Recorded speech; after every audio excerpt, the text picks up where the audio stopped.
Hello, friends and family. Welcome once again to another message from Take the Word at its Word. Today, the word we want to take at its word is from Philippians 4, chapter 4, verse 8. And it says, whatsoever things are true, whatsoever things are honest, whatsoever things are just, whatsoever things are pure, whatsoever things are lovely, whatsoever things are of good report, if there be any virtue, if there be any praise, think on these things. Those are clear instructions. That means you will live in peace no matter what your circumstances are telling you. Whatsoever things are true. Now, the word true in the Greek means to be unconcealed or to manifest as in true to fact. If you have lost a loved one and you are struggling through grief, this will help lessen the weight of grief, because it's the weight of grief that is the struggle. But God can lift that weight. But to lift it, we need to be cooperative. And part of that cooperation is to take the word at its word and meditate on it, which means talk about it and think about it all the time.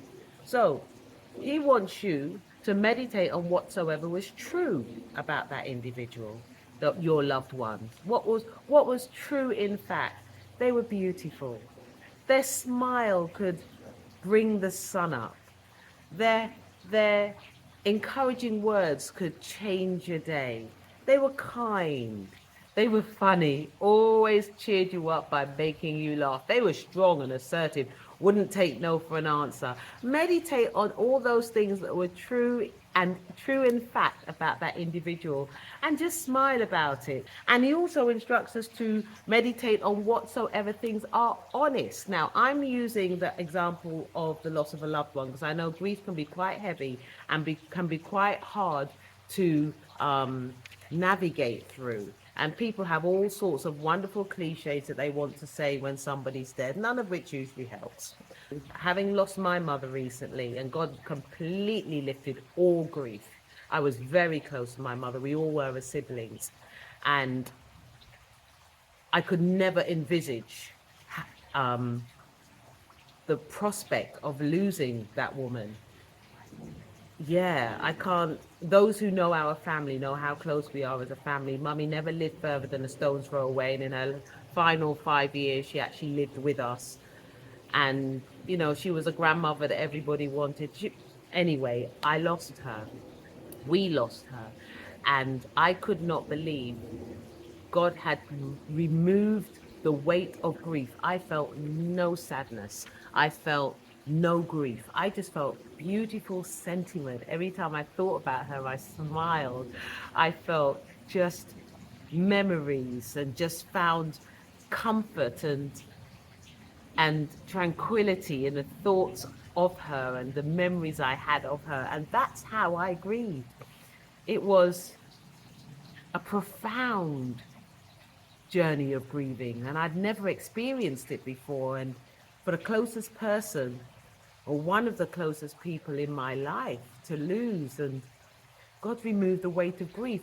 I knew that had to be supernatural, because I can't understand how you can remove the weight of grief. But he did so by causing me and teaching me to focus on all those things that were true and honest and just and pure and lovely and of good report, because there was virtue in these things and there was praise in these things. So I focused on those things, and that's what outweighed the fact that physically she's not here. So spiritually we know she lives on. But I want to help you and encourage you, if you are going through any grieving process at the moment, to train your spiritual muscles to focus only on those things that will make you smile. And God tells you what those things are. What is true, what is honest, inviting, majestic, and awe-inspiring. So think about this person and think about those things that made her majestic, made them awe-inspiring, made them inviting, why people would want to be in their presence.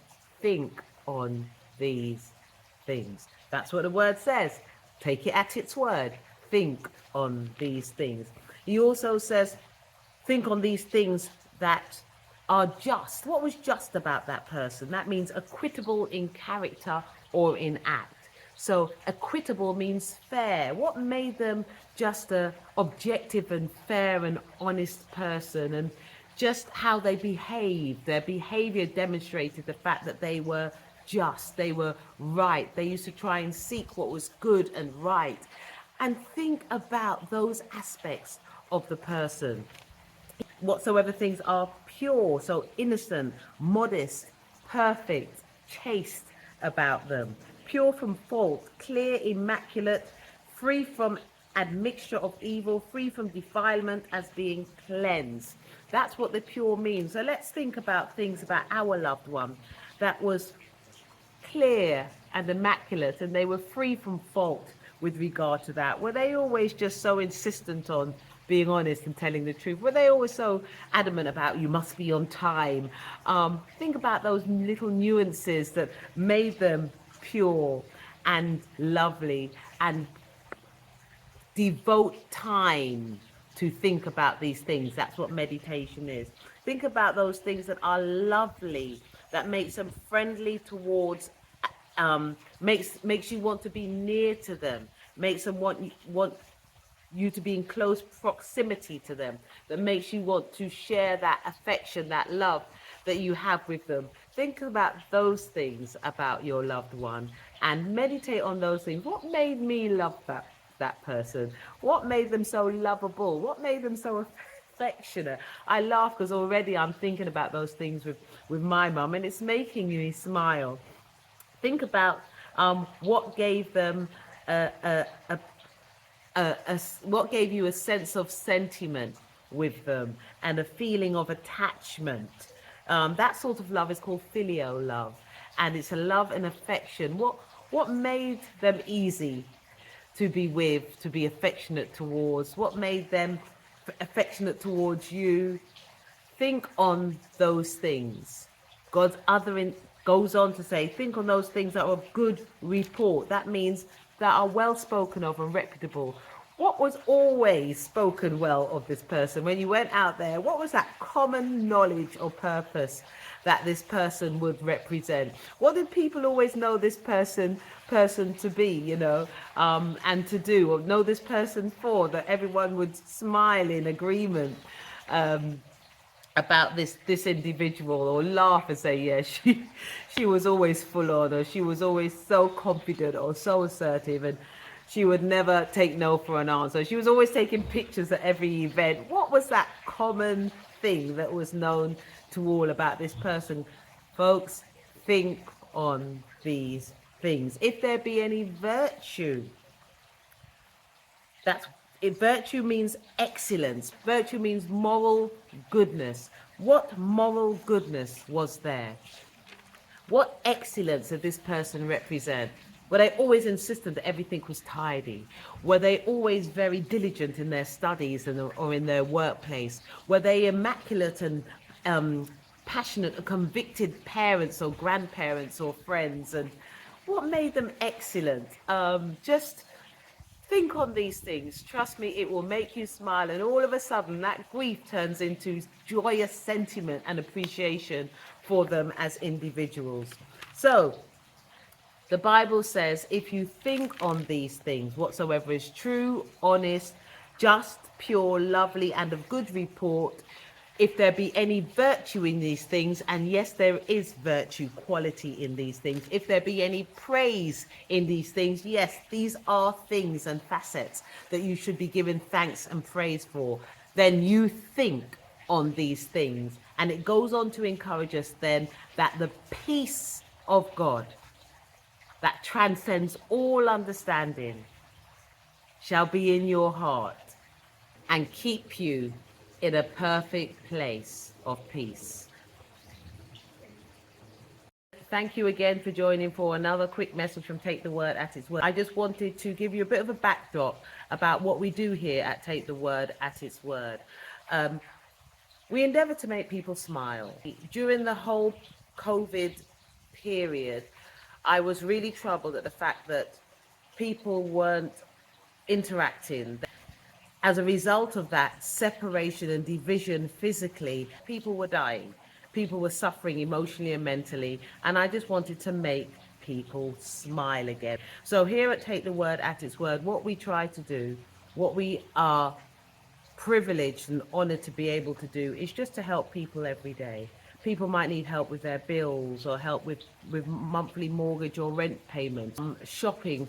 It's been lovely taking food around. It's been lovely sending presents and tokens just to say we are thinking of you here at Take the Word at its word. And we welcome you to send in anybody's details.